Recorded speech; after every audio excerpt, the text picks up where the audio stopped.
Welcome to STX Live. I'm your host Stax, and today we're going to have our second episode of Dungeon Talk. We're going to be having F&H Paul here today. Last week we had Queen Corvi, and we talked a little bit about her character as well as the campaign, but today we're going to switch it over to the Team Machina perspective, because that's what F&H Paul is currently on. But let me just switch over here, and if Paul is ready, I can use my little handy dandy remote here to turn him on the old television. That one. Boonsaw's ready. Noise. Noise. Just noise in your noise. Boop. There he is. Got the right There channel. I am. What's up, buddy? Oh, not a whole lot, my man. How you doing? Pretty good, pretty good. Can't complain. Yeah, uh, sorry for being a little late. oh Last no, fight. no, no, it's fine. I didn't really have a time set for this one because normally I do them on like Thursdays because that's when people aren't like super busy. But obviously Thanksgiving, so rescheduled slightly. But just a little rundown. Dungeon talks are usually maybe 45 to an hour, depending. So depending on how many questions I can get out, uh, I'll kind of like wrap it up whenever we get too long in the sauce. Because we can always have you back again in the future if we need to talk about more or if like we Of get on course. something. I mean, you know Um, where to find me. yeah, well, yeah. In Okay, hang case on. you Can I didn't know. just hang on before you start getting too deep into the rigmarole on this? Can I just say I love this fucking background? The retro Like, scene. I Although love all of the stuff. I love the Metal Gear fucking Metal Solid. Gear Solid behind me. This is awesome. Noted, this probably would not be my exact room because I don't think I would have a Batman sticker, a Metallica sticker, Yeah, I was gonna say a there's no one else Simpsons easy to there. be on there. I There's could a see couple of this. things in this house that I did not ask for personally. I did not put it here. My It was on the brother. TV when I got it. You know how tough it is to find an old TV like this? Real hard. So let's see. Usually I like to break the ice with a little easy question. But for you specifically, uh well no, it's the same question. Okay. What first got you interested in playing Dungeons and Dragons? Okay.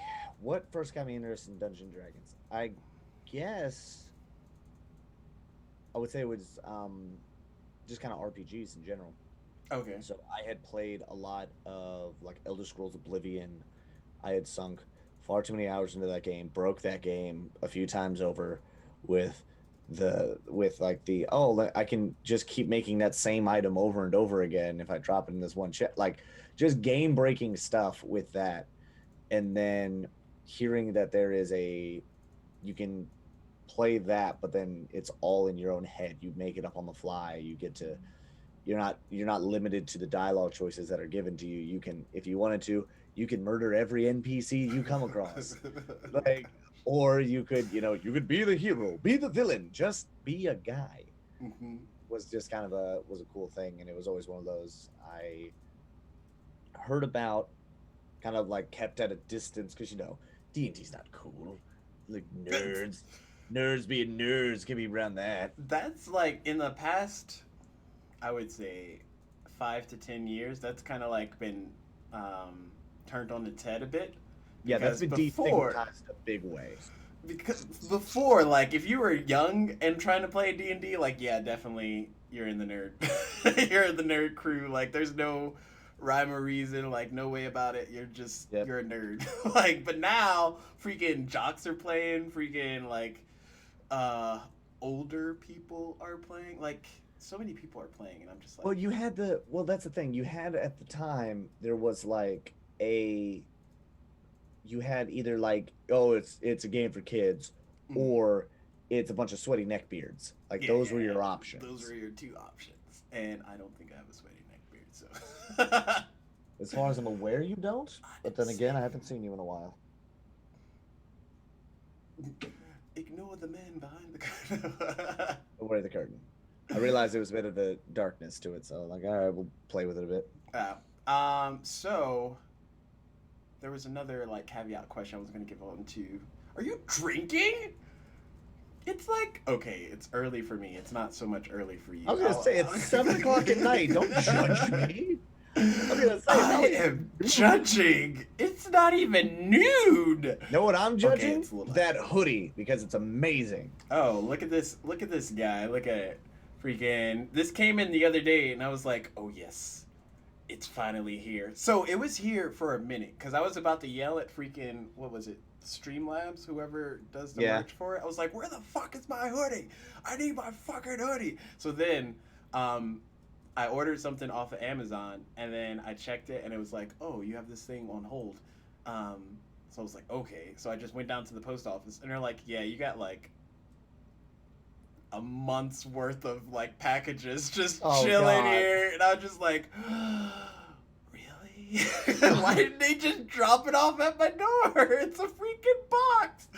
Oh, I was so mad. It's not the UK. They can't just. I guess they just can't leave things on front porches. They totally do. Like the bigger boxes they leave by my outside my door, but these little like, cause it comes in like little package. Yeah, just the little throw bags. it Yeah. at my door. No one's coming up to my house. Just throw it there.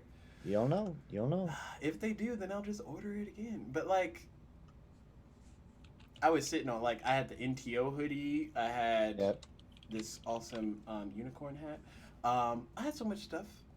I was like, y'all just need to chill out a bit. Like, it's 2020. People aren't going out freaking snapping people's stuff every 2 seconds. It's every 3 seconds now. Just so you know. But yeah, so yeah, I like that aspect of D&D, the fact of like literally everything's kind of on the table. You can pretty much do whatever the fuck you want. And unlike how you were saying in RPGs, there's some times when you're playing like, I don't know, even Baldur's Gate recently. There's sometimes when you're like talking to these people and they're talking to you some kind of way and you're like, if this was actually me, like if I was actually talking to this person right now, I would probably just like stab him in the throat. But that's not an option right now, so I'm just gonna pick, this one. Meanwhile, Like, I don't see stab this guy. So meanwhile, in our campaign, stabbing in the throat seems to be like the first thing on the table, and I'm just like, wait, guys, we can, talk this out a little bit, who uses not their kill words? the NPC that I just made, like. But who does that? Who cares about freaking not killing NPCs? They're just That's NPCs.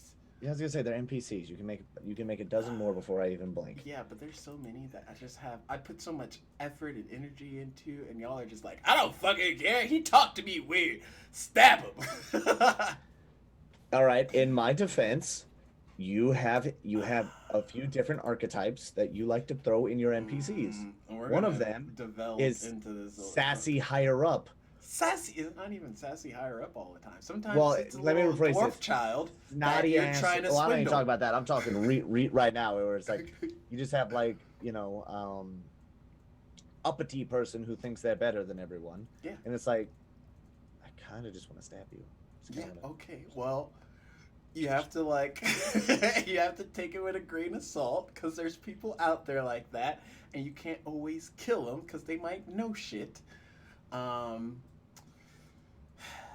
Don't start with nothing, won't be nothing. You know? Wow. Age words to live by. So my next question it's a puppy! It's a puppy doggy! She's like, pay me attention, Dad.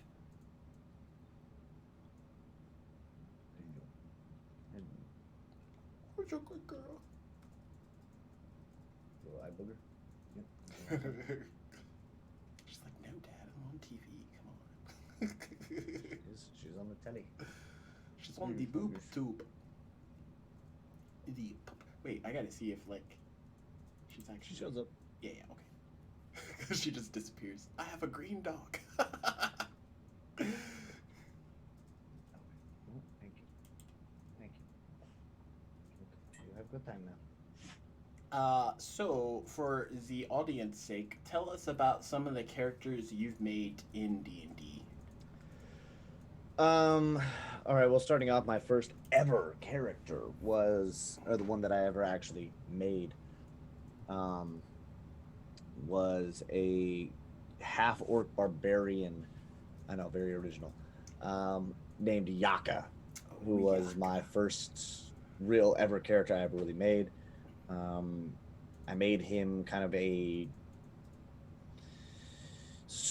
almost like just a traveling nomad, essentially. Like that was his tribe had moved around. It wasn't like, oh, they had a stronghold or they were a part of this lower sect. It was just like I kind of built them as if they were like Native Americans, where they would just kind of roam in a general area, kind of following the herds of animals and all that kind of stuff. Mm-hmm. And so that was my first character I had made, and then since then I have made just a litany of other characters. It's addictive. As far It's as like like, tattoos. yep. Well, it's a matter of like you start playing around with it, especially when you start buying all the stuff, because like D&D Beyond makes it super easy for you to just like, oh well, I can get like all these character packs, or I can get this and this and this, and so you end up starting to kind of play around with different stuff and seeing how certain different races affect the certain role or classes and things like that. And so when you start doing all that, then you start digging into like, ooh, well, let's, what does a Goliath monk look like? What does a Luxodon paladin look like? What does you start just kind of goofing around with all of it, and then you start playing with other archetypes. But I would say what was fun to me was that when you make a character, so like for Yaka, for instance, I made him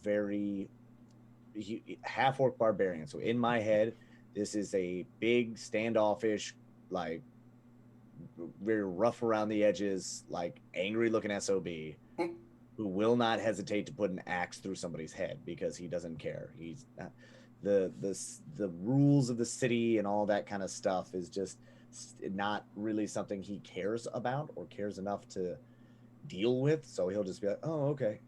Oh, somebody comes up. Oh, well, maybe if your orc would feel more comfortable in the stables. Like, maybe your shoulders would feel more comfortable without your head. Oh, goodness.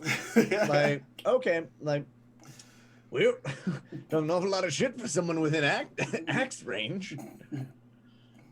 And so that was like that character. And then obviously I kind of developed him into having a bit more, like being very like lone, the lone wolf kind of bullshit. And then as the party progressed, like him actually starting to care about the party and like stepping in between like between the bard and the danger, or like just stepping in front of like the other people, his distinct dislike of magic.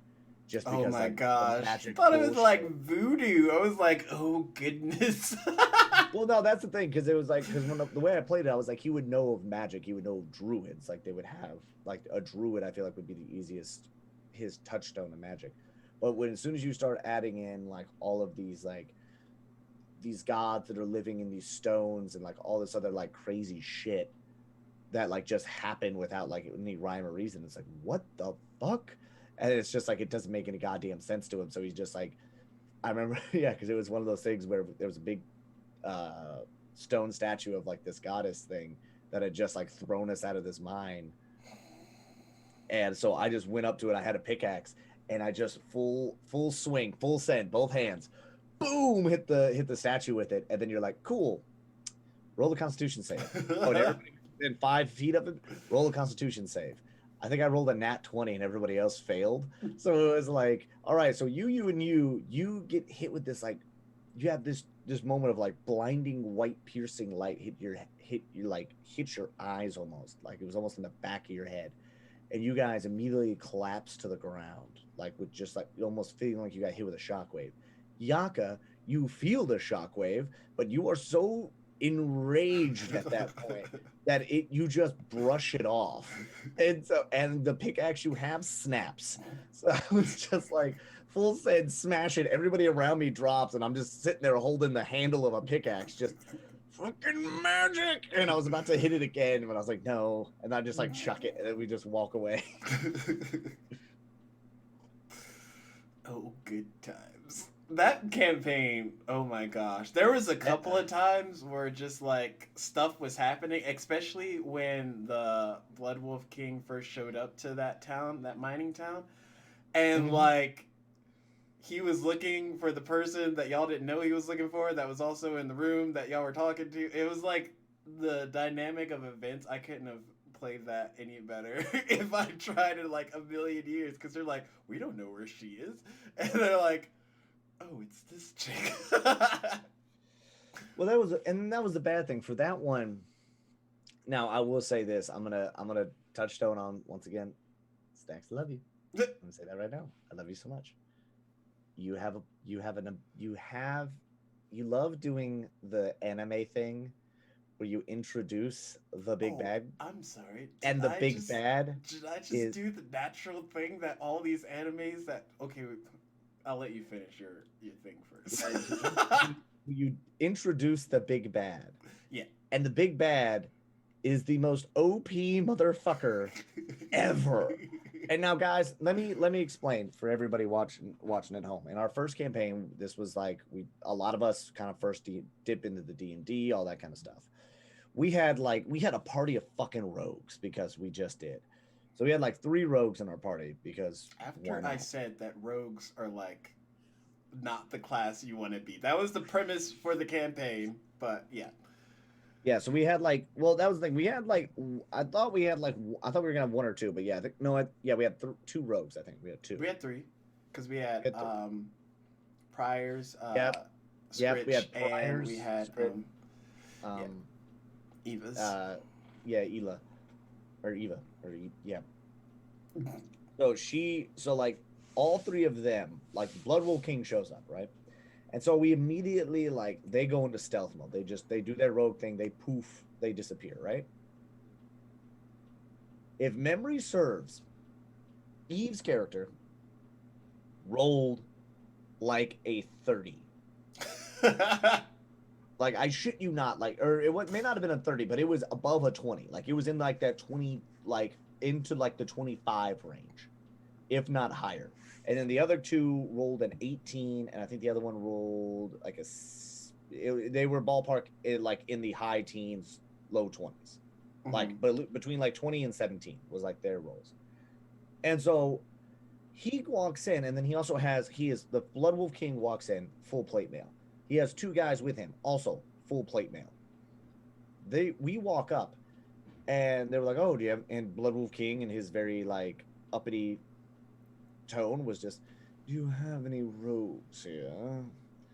And we're like, "Nope, no rogues here." Like, or like we're talking to him, he's like, "You seem to have a rogue problem." That's what it was. That was the start of that. You seem to have a rogue problem. And then like the 3 of us, which is a fighter dragonborn, a half orc barbarian, and I think the other guy was a wizard because it was red. What was red? Oh, he was a sorcerer? We'll say so. Well, yeah, we'll just say sorcerer. A tiefling sorcerer. So like we're all 3 of us were like, "No, we don't." And it was like, "Oh, really? Because I see one there, there, and there." And it's like you mean to tell me this motherfucker's passive perception is above is above like a 25, 30. Like, get the fuck up out of here. And then to add another level of like, oh shit, his homeboys that are in full plate mail just straight anime ninja jump from the ground to the top of the roofs either side of the street. And we're like, what the fuck is going on? By the way, let me remind everybody at home, we're level 3, 2. Yeah. Like, we are not at a high enough level to even remotely deal with this motherfucker. But like, did you die? we probably would have, but like we bounced the fuck up out of that bitch real quick.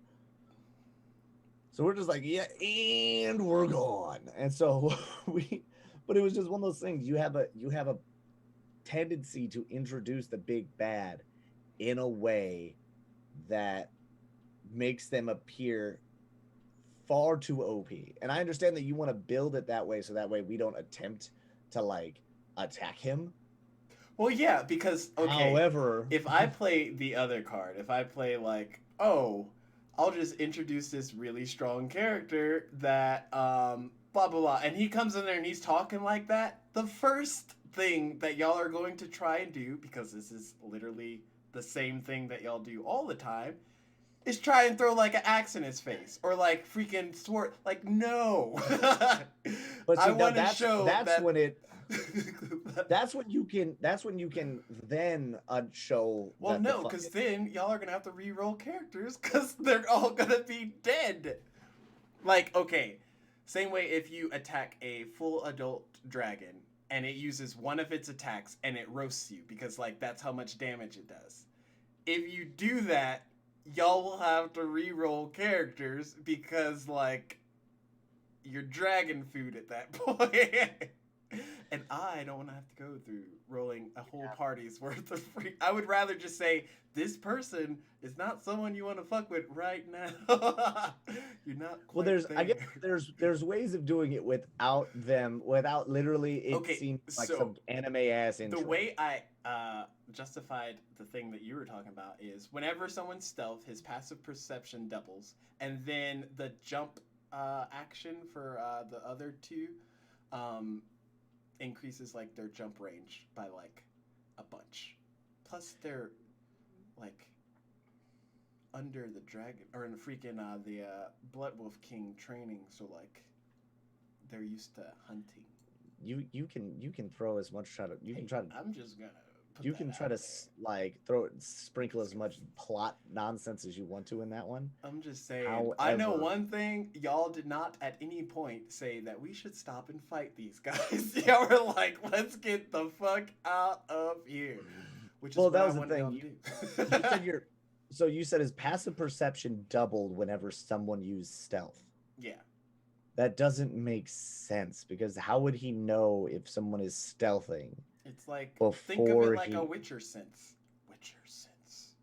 Yeah, but then that would require him to like that would mean that his passive perception is always doubled because he would never know if someone is actually stealthed up or not.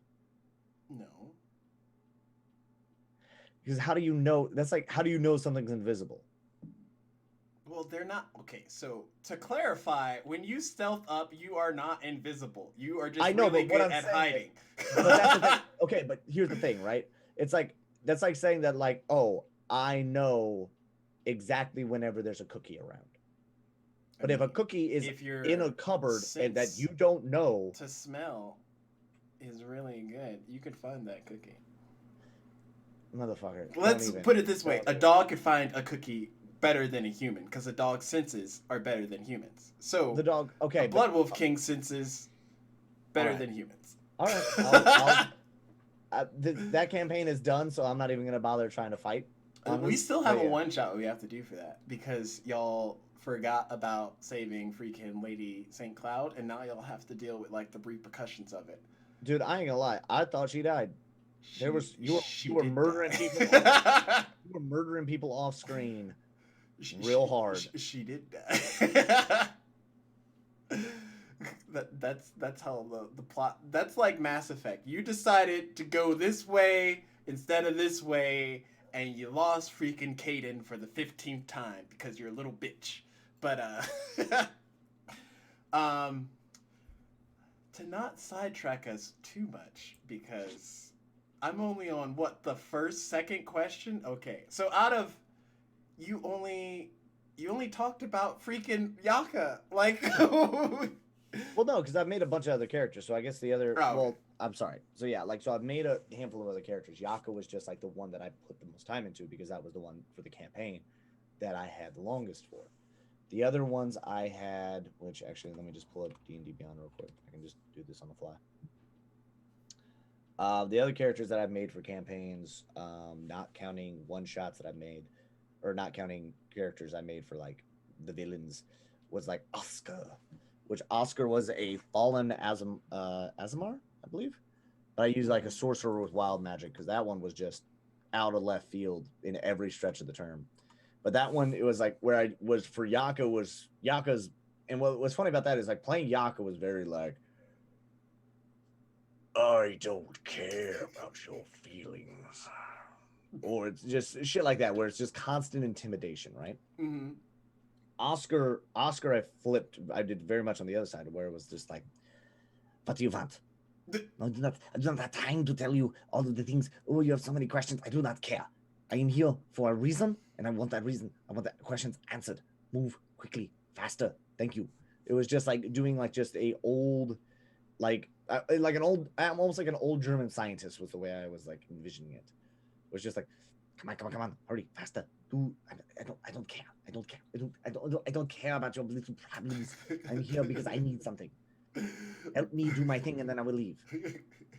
And like that was where it came into play, and it was just like where I would just, and then I had everything, thrown up in charisma, so I'm just constantly like persuading people like move, or like, and it was just like, yeah, just give the old guy what he fucking wants, so he fucking leaves.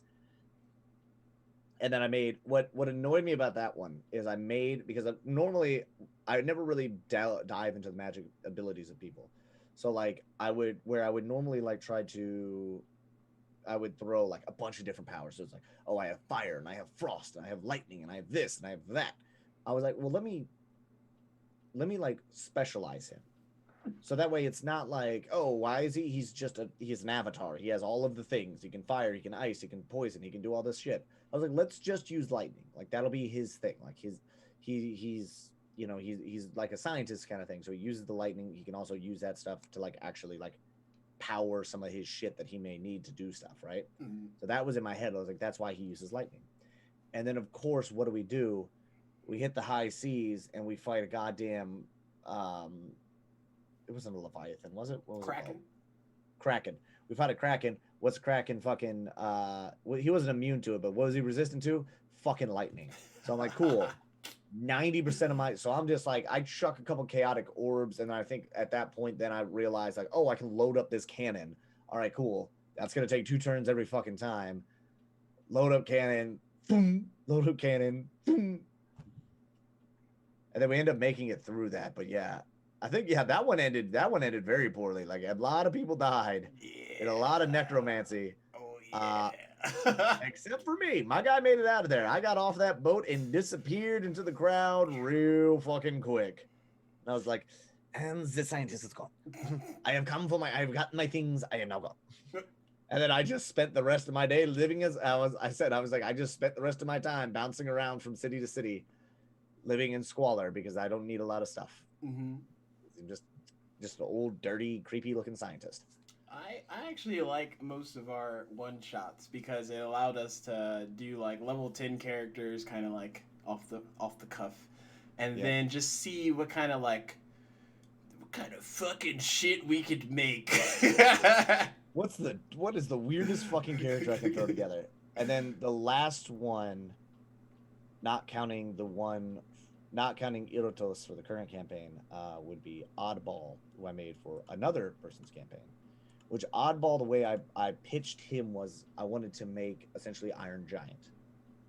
Like that was who I wanted to make there. I just wanted to make like he wakes up like these kids, there's a pile of warforges like just thrown into a pile, like a scrap heap almost. And like some kids are like throwing rocks at it because that's what kids do. And like one of the rocks catches him in the head and then like kicks the circuit back on. And all of a sudden he wakes up. But he wakes up with as a head, torso, and one arm. And then he like uses that to then like put on a random set of legs that are next to him, and then put on a random arm that's next to him. So where his head, torso, and like left arm is like this deep bronze. His right arm is like this. I described it as like a Hellboy arm, Okay. where it's just this deep red, and then like it had like a claw thing on the end. So like that was what that hand was. And then he just had like a dark gunmetal legs that were made for roughly about his size. So it wasn't like he was like, giant little legs, which would have been funny to see, but then also wouldn't have made sense. It was like, why the hell would they have made a tiny robot? And so that was Oddball. And then his whole thing was just like, and I kind of, like I said, I wanted to play him kind of like Iron Giant or Bastion from Overwatch, where it's just like, oh, I'm just hanging out, and as soon as I'm attacked, it's just like, oh, you done fucked up. Cha cha cha. And I gave him a fucking glaive because I didn't want to just do like, oh, what weapon does the most damage?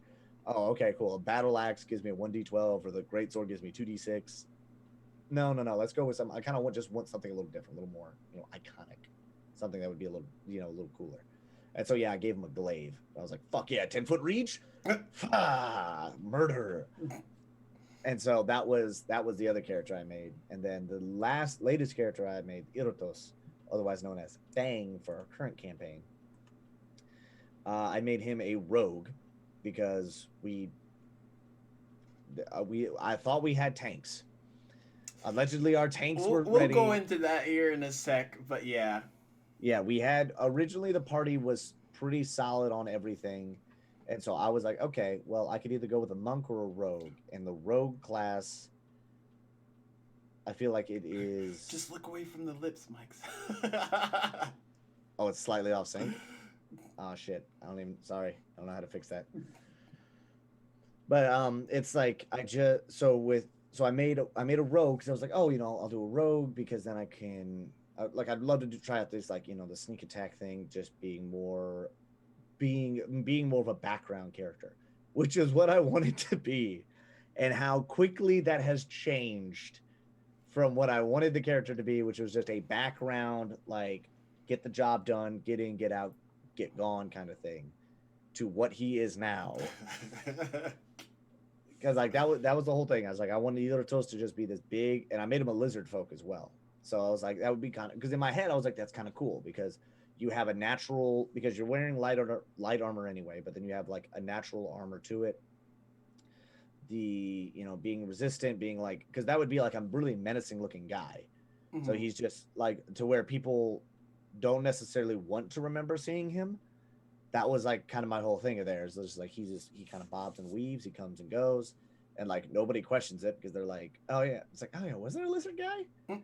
No, it couldn't have been. Like we don't, but and so I was running. So that was the idea for it, and then obviously as our campaign has gotten into swing, we have had some party member fluctuations. So now he, from where I wanted him to be, which was more of a background character, more of a supporting role, has now taken goddamn protagonist rights, damn near. And Oh yes. yes, I wanted, I was The hoping to be, joys of voice yeah. acting. Actually speaking for your character while the campaign is going rather than sitting there idly as other things are happening. Well, it's not even like sitting there idly. It was that I didn't, what I was trying, because I realized last time in the last campaign we ran. No, I'm not talking about you. I'm talking about Little Oh, yeah. Will. Well, no, I'm saying why I wanted to do a support character. So what I wanted to do the support character was because in the last campaign there was two or three of us that kind of took control of a lot of the situations.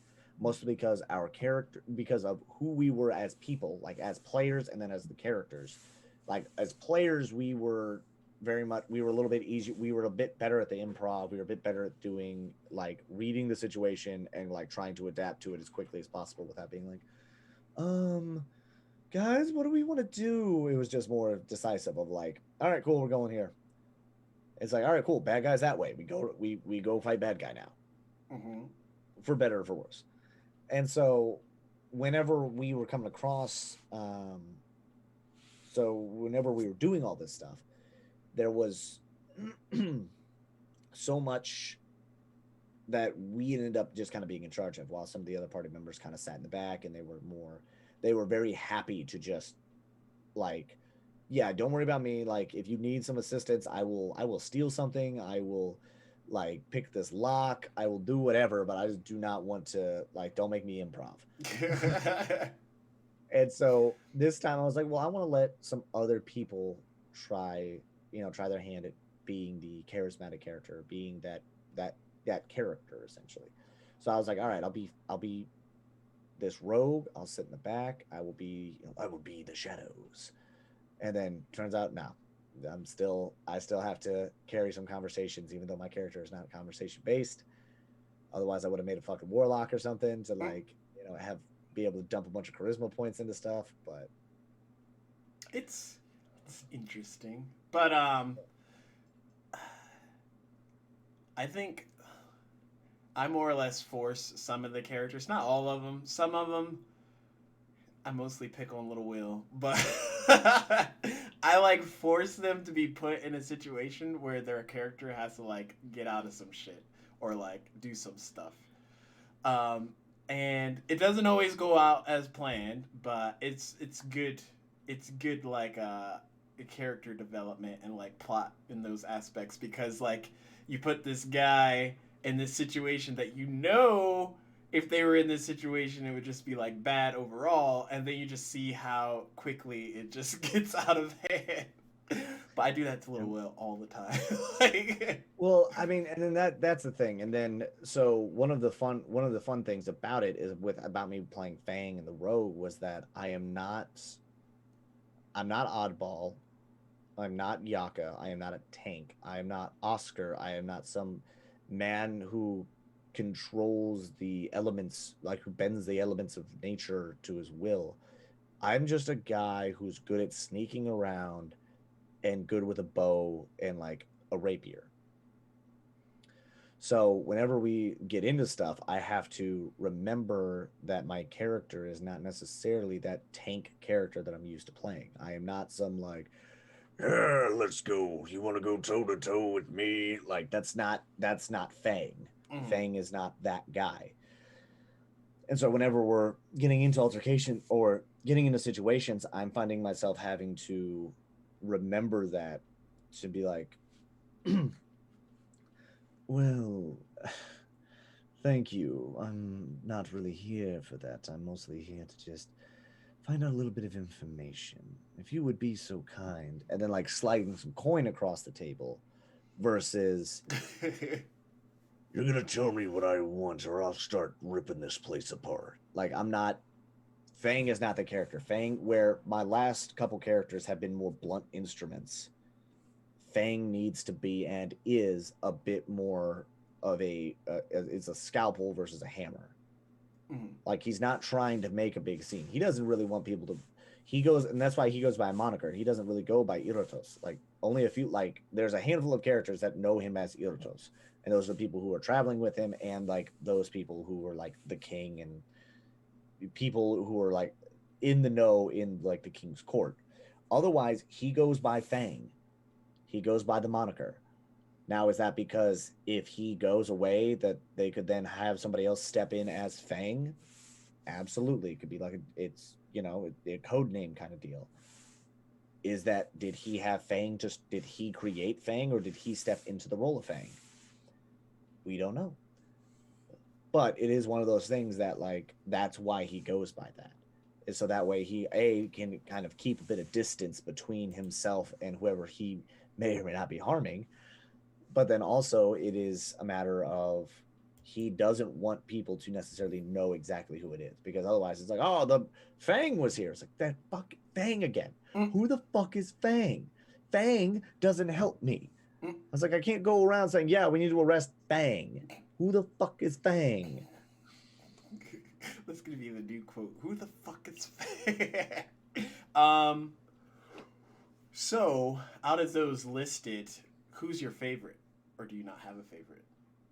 I mean, it's tough to choose out of all your children. I would say, And yet the parents always choose. of course, parents always choose. I would say the only reason, like, Oddball is out strictly because I never really I haven't been able to flush Oddball out. Okay. That campaign has kind of stalled out due to just scheduling and everything else. Like, because I'm playing it with a bunch of people who are in the states. I'm in the UK, and then not to mention even the people in the states. You have guys who are on the East Coast. You have guys who are on the West Coast. So it's just kind of one of those things. And then we're using like one of the online things, which was cool because then we all got to make characters and we had no limits on like what we could use. But then at the same time, the site was a little finicky when it came to how stats were presented, how you leveled up, how you added things. It took a bit of getting used to. It was a lot of trial by error or trial and error. But it was so where I think um, oddball would be, or not oddball. What did I just say? Yeah, oddball. I don't know why I had a moment where I was like, wait, what was his name? Mm.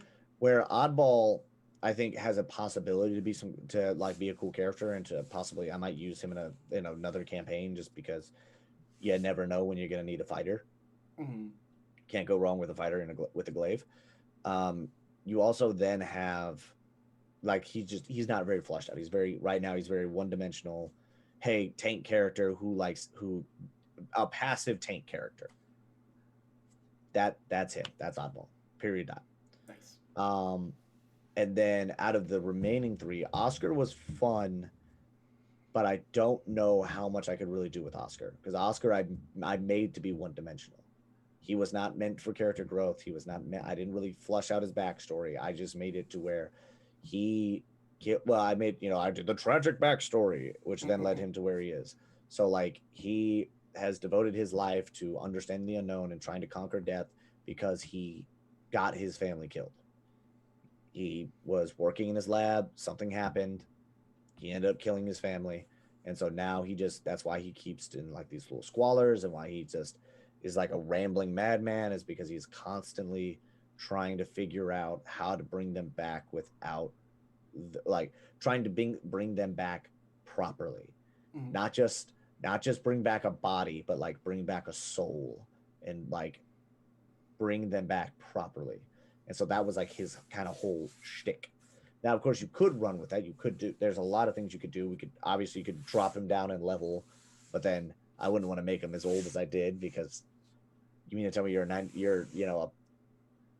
getting into your upper age as an Asmar and you're level 3? Like what the shit? Like how does that even make sense? Like does that make sense? Which is always weird whenever you do these things because you're like, oh yeah, I have a 600-year-old elf and he's a level 2. It's like what the fuck has this guy been doing? How is he only this good at a thing with 600 years under his belt? Like what the shit have you been doing? You've been sleeping?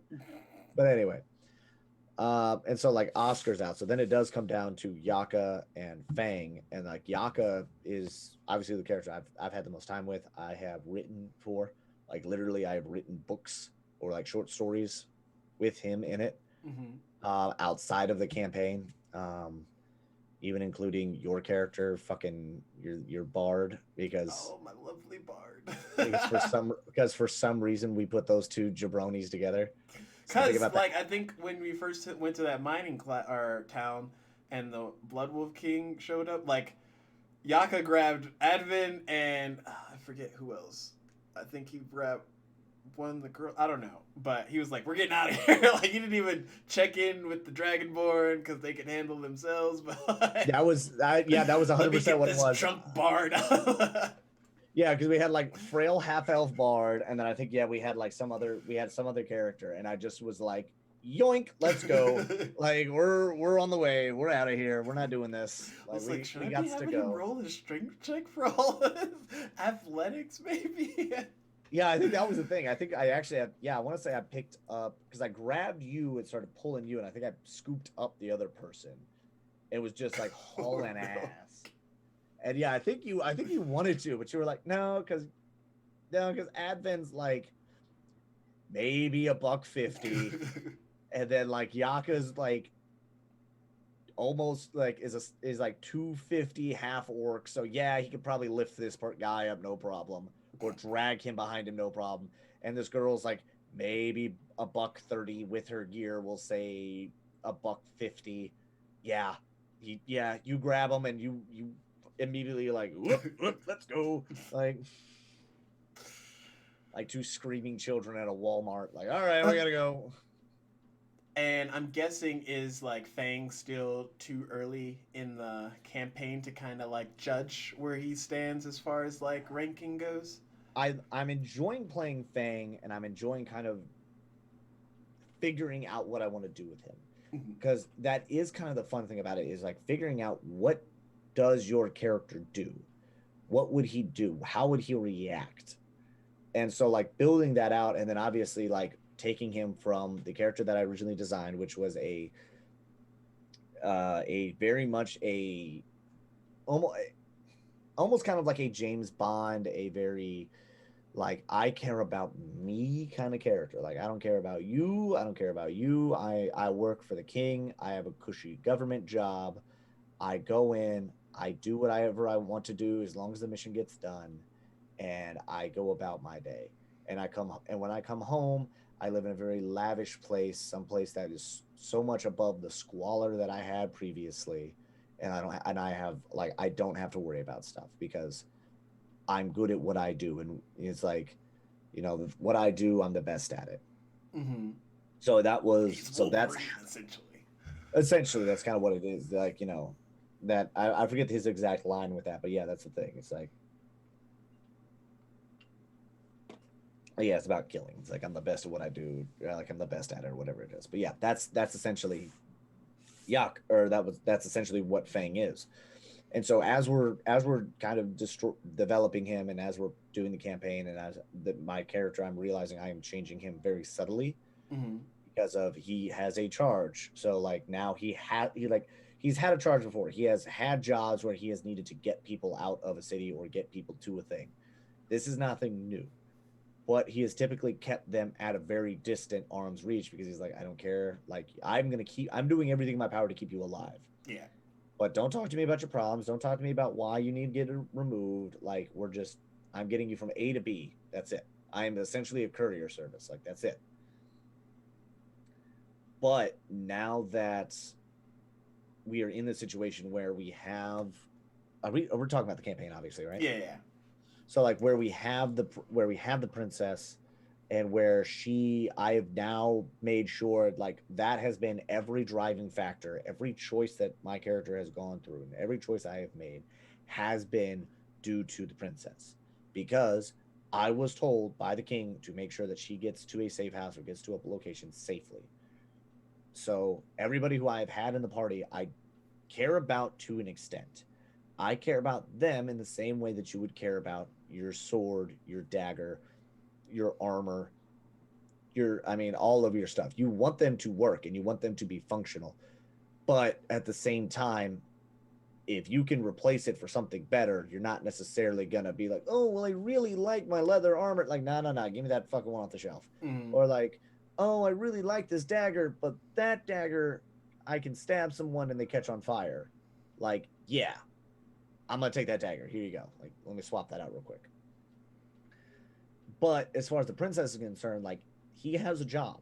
Now, whether or not the king has actually betrayed him, whether or not like everything that he has kind of been rumored to have heard is true, he's not sure. He doesn't want to take Faint at face value because Faint knew his name, which means that Faint should have at some point been a part of the king's court. However, Fang doesn't know who Faint is. Fang is unaware of who Faint actually is. So that's a little concerning for him because he's like, why? I was like, okay, he knows me, I don't know him. That's not a good sign.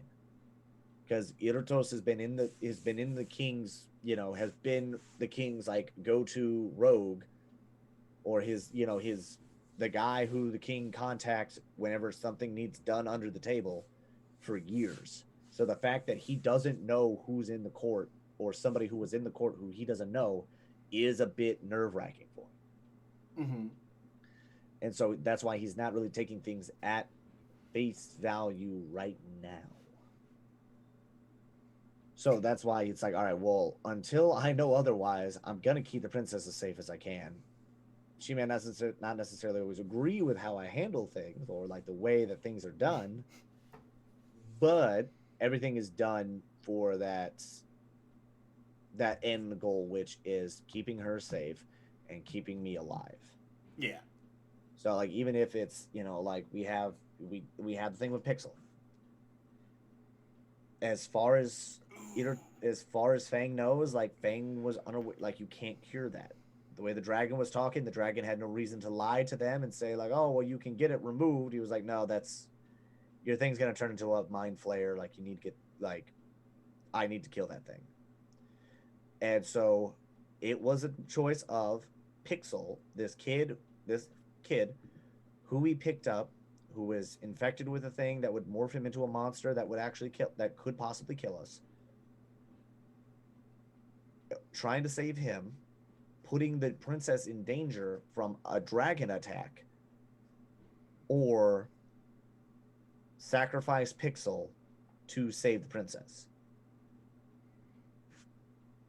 Pixel is not my charge. Pixel is a dagger. He's a sword. He is a shield. He is something that I can swap out because he is not what is needed. The princess is the charge. The princess is the main mission. So I sacrificed Pixel in order to save the princess, to the chagrin of some of the other party members. Mm-hmm. Mm-hmm. How's that?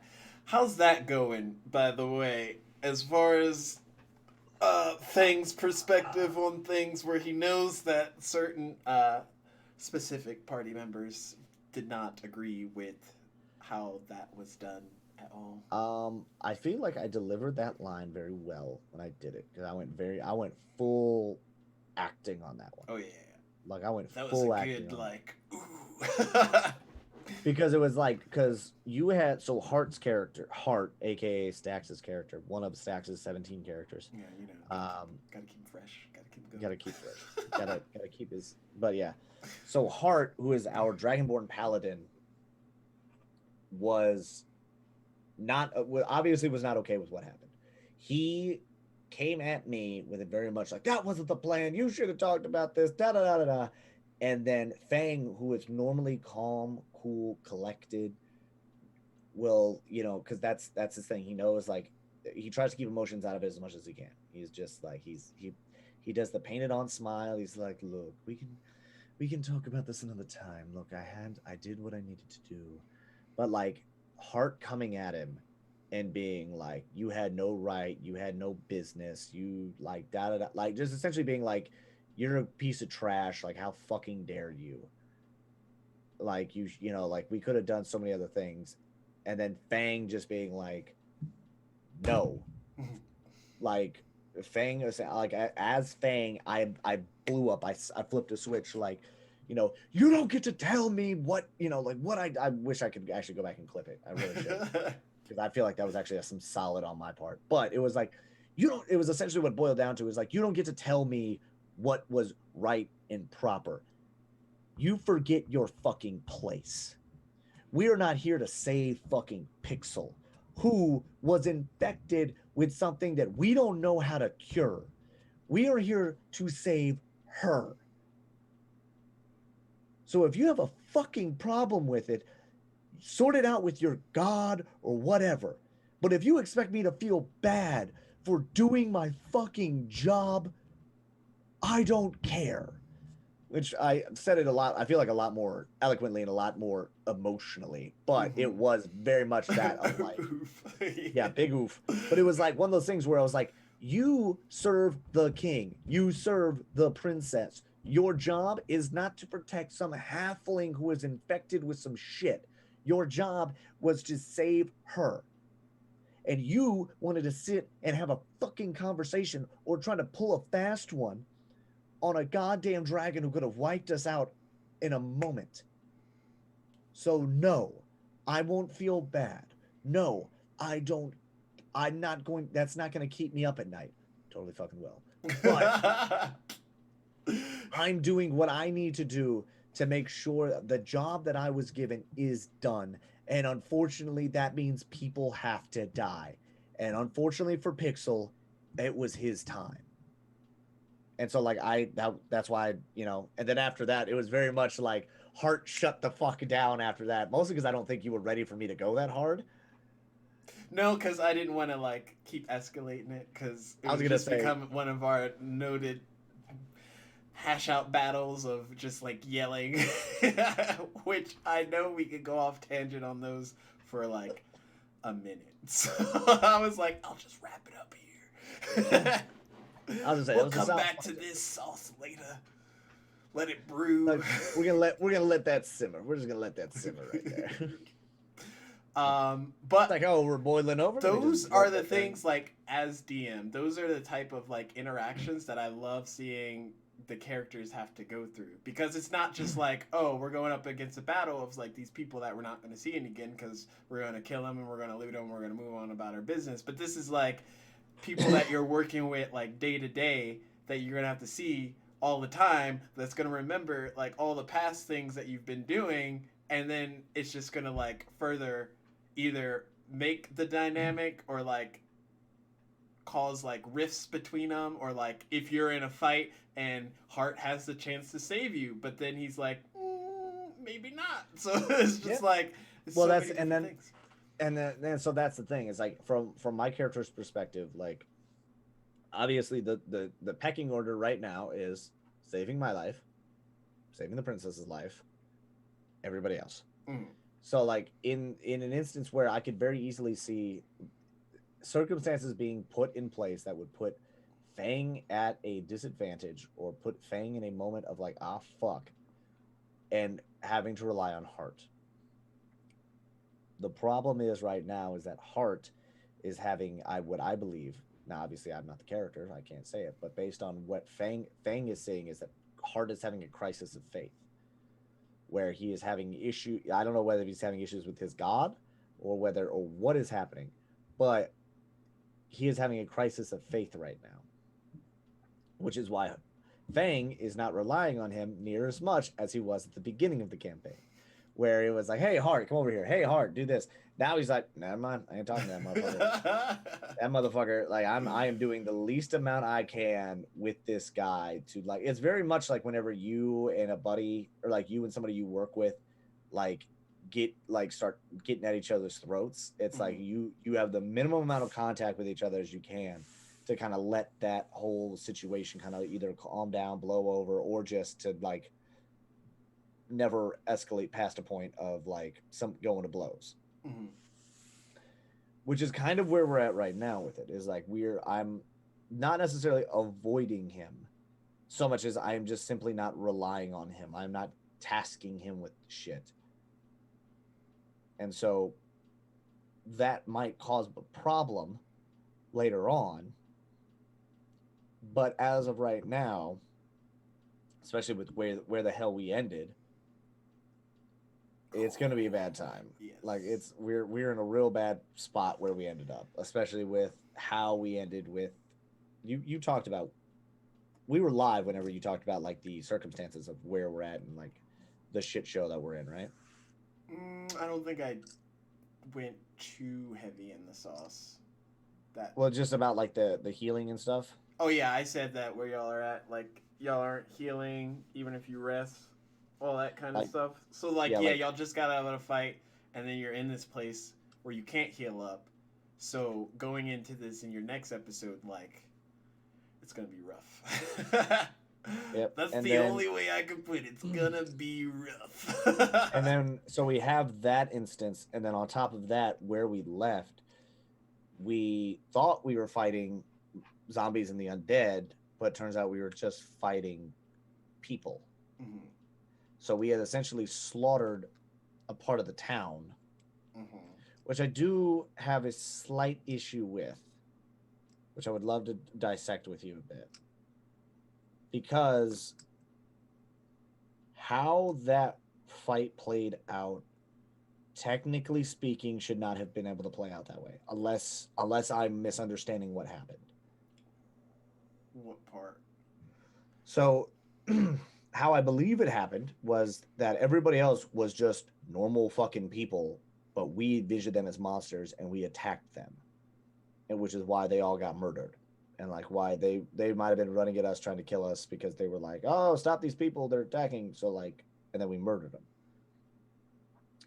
If that was the case, which is what I believe to be the case, if we were just like put under a thing and we saw something that wasn't there and we started attacking, then theoretically speaking, all of the undead who were doing like the vomit spray attacks shouldn't have technically been able to do that, because technically speaking, that thing that we were seeing, even though you might be seeing something, doesn't mean that it has those attacks. So like it should have been either all zombies or to kind of put your mind at ease as far as like character development or like plot stuff goes. The Harbinger, whenever he like appears in an area, he can turn anybody in that area to do like his bidding or whatever, and it just happens to be like zombies or undead. So you technically were killing zombies and undead because that's what you were going up against, but after they died, like the ruse of that aspect faded off. Okay, so it wasn't a illusion cast on us, it was a thing cast on them. Yeah. Okay. See, that was my confusion. I was like, wait a minute, who was under the influence right now? Was it us under the influence and seeing something that wasn't there, or was it them got turned into something, and then obviously once they died, the spell wore off? The latter. Yeah. Another question. I knew we were gonna go over an hour. Uh, we Yeah, haven't even gotten to the juicy part. bro, you should Um, know damn good and well. Anytime you have me on here, not you let me talk. yeah. I don't know if you want to go into the backstory of Fang. You might can save that for a bit. But before that, I'm going to ask who is your favorite and who is Fang's favorite in the campaign so far. Um, Favorite or favorites or people that you. yeah, I'm trying to think. I'm trying to think right now. I don't like none of them. Well, no, it's just a matter of like The lack of the cake is disturbing. like where we are right now with the development of the characters and development of everything like that. I'm really interested to see where Lil Will goes. Yeah, because there's like y'all There's are so all much, kind of at like this teeter totter of like that plot motherfucker. development. I'm on the verge of killing him and taking his fucking sword. Like legitimately, I have debated on stealing this sword from him. Like because here's the thing, because in my brain, that kid is walking around with a fucking nuke in his pocket, and he doesn't understand how it works. He doesn't know why it works. He just has it. So I'm like, cool. I'm about to take that shit because you can't be trusted with it. Because every time you've pulled this sword out, well, let me phrase this: 2 out of the 3 times you have pulled this sword out, some shit has gone south. Like, first time you pulled it out, we teleported out of a ship. What the fuck? Second time, you start a black hole essentially opened up. The third time, nothing fucking happened when you try to make it work. So it's like you have no control over this thing. You are just like you are just hanging on to it and like trying your best to aim this thing. Which is why I'm like, cool. You're walking around with a nuke in your pocket. Stop that shit. Stop that. And so like that's why I'm like this motherfucker. So like I've debated on stealing that sword once or twice. Oh goodness. I mean that's the thing. It's like I was like I couldn't even pickpocket it because even if I could, like technically speaking, even if I steal the sword, he's gonna fucking notice I have the fucking sword. Especially because knowing you, as soon as I pull that bitch out the sheath, oh you're not the one who should be holding the sword, and then like fucking like some blade shit happens where it's like the knives shoot out the handle and like lop my fingers off. Okay. Is that what happens with Blade Sword? Yeah, in the movie Oh at my least, like goodness. if you don't hold the sword correctly, if you don't do a thing right, Oh, there's it like a just little like thing inside, and there's like just 4 blades that are in the handle that'll just go, and they'll like lop your hand off. It's a cool little design. It's a cool little thing of being like, oh yeah, that makes sense of why no one else would like pick up a sword and do that. But yeah, it was like one of those things. And so you have these moments, but yeah, like with like the sword and all that shit, I'm just like, what the fuck? But it's like when I did like Pixel's character design. I really did. Like I thought that was kind of a funny thing, like that, like making a halfling barbarian. I was like, that's kind of funny. mhm. It's And like it's I just, like it's kind of broken, which is why I had to make him level 2 cuz I didn't want him to get his freaking path thing because like being able to rage and also hide behind most things that are like at least bigger than you, yeah. it's not good. Well, no, because you can't. No, because if you're in a rage and you don't attack on a round, you go out of rage. So if you either don't take damage or attack, you are out of you lose your rage. Ah, If I'm not mistaken, I'd have to good double to check it. know. I'd have to double check, but like last I just played the barbarian, that was a thing. So with all of the, so like I enjoyed Pixels and like the one I don't like fucking Faint. I just don't You like didn't Faint. like him from like I day didn't like him from one. the jump. That's the thing. I didn't I'm like him from the hoping to jump. change that though, But because that's the thing. It was, and it's not even like, I'm gonna oh, I don't test like my his character DM skills. design. I don't like his character design, or I don't like this. It was just like the way he came on. I was like, okay, we stole this ship. All right, fine, fine, fine, fine.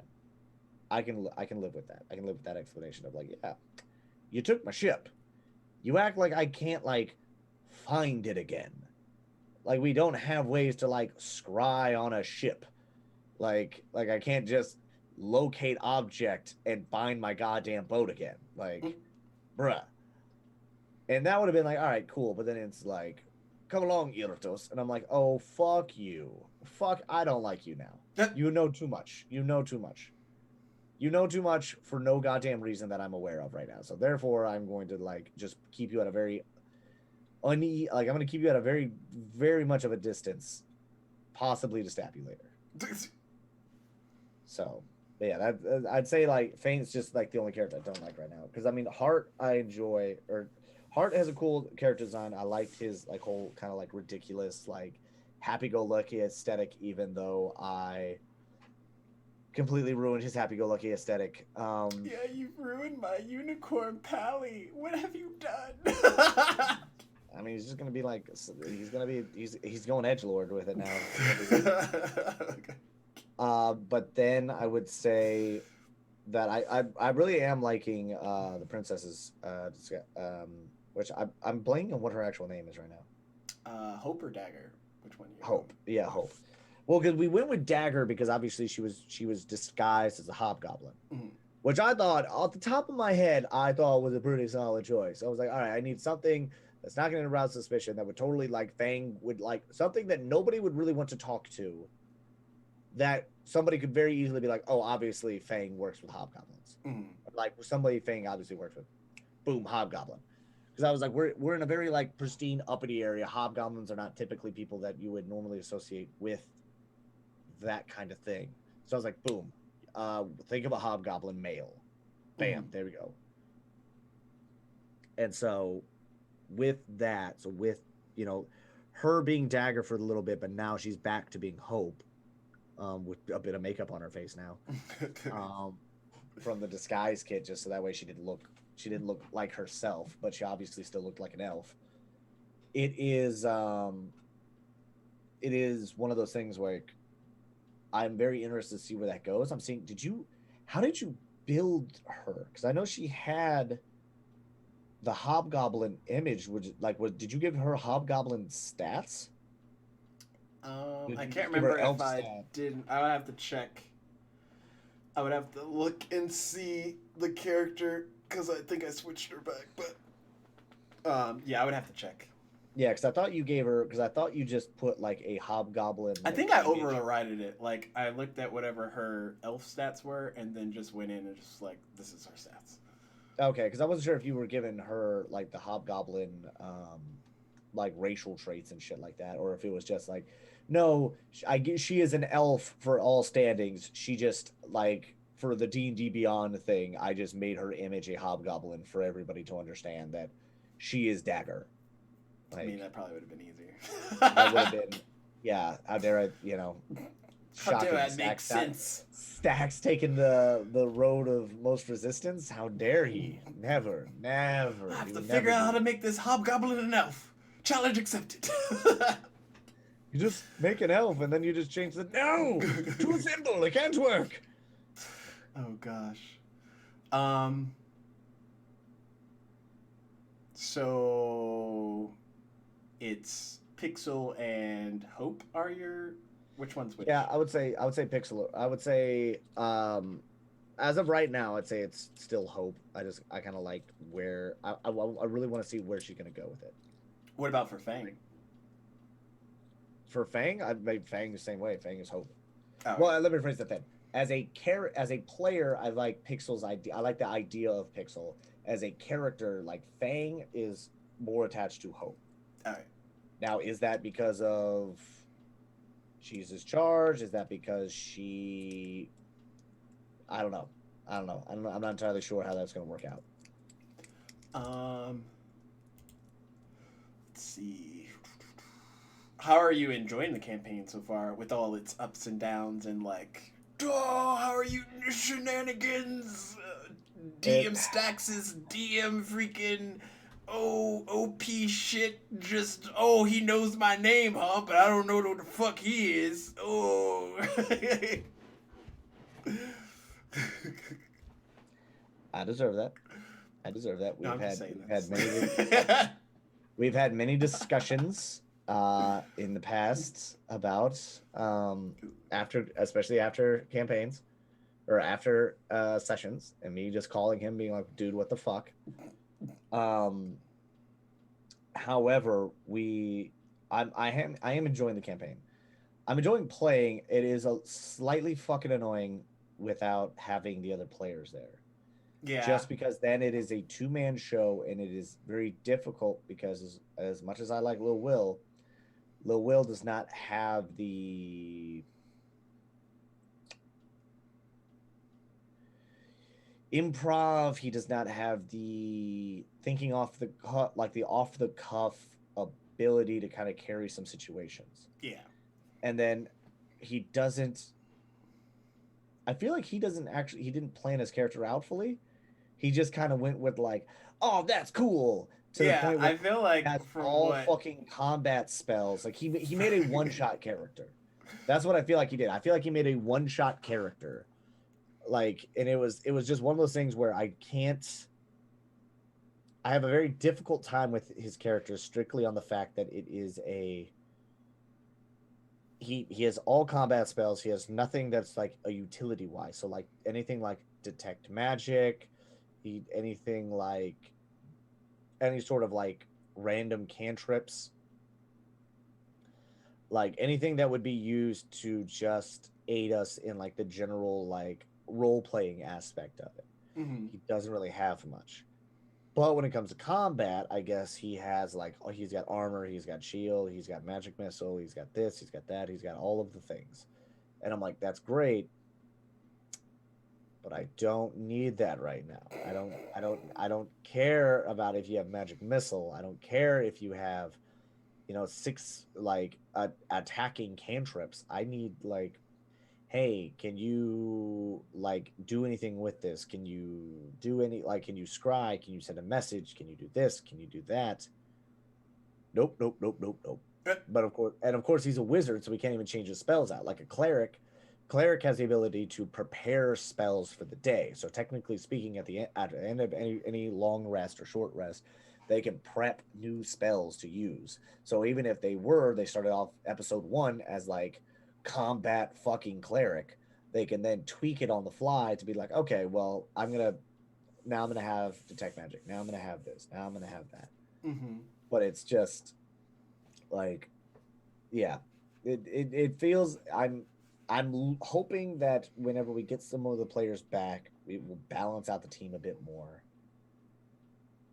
Yeah, Um, I'm working on that currently because I have noticed like the obvious teeter totter of stack ups when it comes to one team over the other. So I'm gonna like work it into the story so it doesn't not make sense. Um, and then go for broke after that because things are only going to progressively get like more complex as the story progresses, obviously. But I'm gonna hopefully be able to incorporate all those different things that have happened or will happen into the present like moments. So it's just like intriguing plot. mhm. But yeah, that's the plan, at Okay, least. fair enough, fair enough. Um, so unless there was something you had for me, or if you wanted to talk about things like backstory, I think that was my last of questions. There's probably something I'm missing, but we're already over what I Like we've expressed. But Yeah, I was gonna say your standard dungeon talk time limit, I imagine, is a bit over just because you know damn good and well I will. You gotta rein me in. If you let Mike's me just, if you wants so softball many me fucking, stabbings. you can't like, bro. You softball me questions. Just, I'm gonna hit it. I'm just gonna go with Well, it. yeah. I mean, I just don't know. Like, um, I guess it's better to have more questions than less questions. I guess at that yeah. point. I mean, if anybody in the chat wants to ask a question, by all means, I'll answer that to the best of my ability as far as I the mean, characters. careful, because Mike's had just asked about stabbings. May I suggest you guys a situation where they might stab each other? I would like to see things. I mean, that could very easily be a thing right now, especially with where we're at. uh, What's your idea of the chat being able to influence the story? because I gave him like the D4 die, but Yeah, when it comes to things like if they use points to like force you to stab somebody, or well, okay. So here's the thing, right? Here's the thing. That I wouldn't like. Now, if yeah, they give the inspiration die or whatever, right? The like that kind of works and that makes sense. The the metagaming portion where like they're the inspiration die, I don't have a problem with making do them not give us any more directly. point. Not a good The idea. really the giving them the ability to be like, oh, Thing has to stab, fucking what the fuck is his, what's Lil Will's character's name? uh, Artist. Artist. There it is. Fang has to stab Artist. No, that's not. That doesn't make sense. Now, however, if they're like, oh, if we're going through a forest, if we're going through, like, if we're doing some shit, and somebody redeems something to like spawn an encounter, that I'm not necessarily against as long as it works for like storyline wise. Mm-hmm. If we're in the middle of a tavern and we're having a conversation with somebody, or like we're just doing something that would, like, we're in a shop or we're at the blacksmith or whatever, and then all of a sudden it's like 6 zombies burst through the floors. It's like, what? How? God damn it. But yeah, if we're traveling somewhere and somebody has redeemed, like spawn an encounter, and then you're like, all right, well, yeah, as you guys are doing that, you hear whoever's out there, or like whoever's on the watch or whatever, like they hear a faint snapping of twigs in the background. It's like, the fuck. You then look and you see some eyes reflecting back at you. It's like, ah, shit. And then it's like, as you're staring at the eyes in front of you, you hear a slow growl coming from behind you as well. It's like, oh, fuck. And then it's like, all right, now there's some wolves. Like, some wolves attack the party, like, while you guys were sleeping, because they were drawn by the fire and the smell of food. And it's like, all right, that makes sense. That can work, and that can be like a little like, haha, look alive. But yeah, like making them have like direct control over the characters, being able to essentially be like the Sims and take control of a character to do a thing and then like pop back out to see what happens afterwards. Mm-hmm. That'd be a little fucking annoying. Yeah, I know I would be annoyed.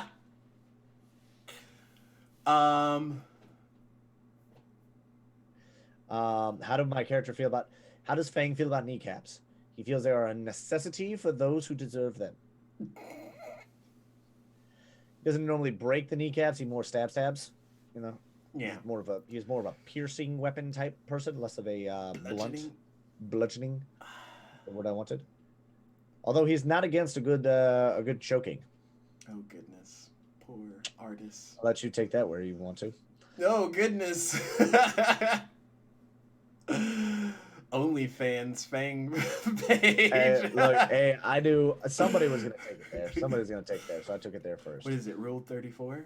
Let me just look up some things. Oh dear God, no. Yeah, I was gonna say, trust me, there's gonna be a lot. Don't try to like look up that. Yeah, that's Harder the thing. Vladdy. That's how Vladdy was born, and we saw how quickly that went to snuff. But are you keeping up with the other campaign, Paul, or are you just kind of like keeping it a mystery and just focusing on else? You told me, and I quote, don't watch it. I mean, I said don't watch it if you don't want to know. You can watch it. Okay, hang on. When you originally pitched it, you said that their campaign would, like, what we do in our campaign will affect their campaign. What their campaign will affect our campaign. So I have not been watching theirs because I don't want to know. Like, I will love to hear after the fact what we did to affect theirs, but I don't want to know. Like, if something shows up on our side that I've seen before, like, that you would know that was, okay. Yeah, so like I would have, like, because then it's like it's very difficult for me as a player to know something and not immediately act upon it. Yeah. So it's like if a character walks in, if they talk to Bob, and Bob they sent Bob to kill us, and Bob shows up and he's like, "Hey guys, how you doing?" Da da da da da. it's going to be very difficult for me to play along. Like, I don't know who Bob is, and Bob is just a normal, happy-go-lucky NPC that's not at all going to try to murder the shit out of us. Like, it's going to be very difficult for me to do that. It's Bob's twin, Bob. No, I'm not Bob. I'm Rob. Bob is my brother. Yeah, I can see how that would be. Like me personally, I obviously am watching both campaigns, and I'm strategically making it to where like I'm not influencing your decisions purposefully to affect their decisions. I'm just letting y'all do whatever y'all want, and then if it happens to like go that way, like in the first episode, because now that has happened, when y'all decided not to do anything to all those airships that were like pretty much strapped for nukes, I just let that play out in the other freaking episode, and I was just like, well, they didn't do anything, so technically it still would happen. So it will also be interesting because technically after this campaign is over, you'll technically, or not technically, you'll be able to watch like Team Prime, and then Team Prime, if they haven't, will be able to watch Team Machina and get like a completely different freaking underlaying of plots type deal. Yep. It's gonna be great. Oh boy. Oh boy. Yeah, it's one of those things. It'll be very interesting to see how it goes. Yeah. So again, we're not doing a sesh this Saturday, obviously. So Prime will be the 5th, and Machina will be the. Is it the 12th? 12th? The next Saturday after that? Yeah, it's the 12th, yeah. I'm pretty sure you're doing your one shot the 5th as well. Yep, I need to finish making the map for it. Oh gosh!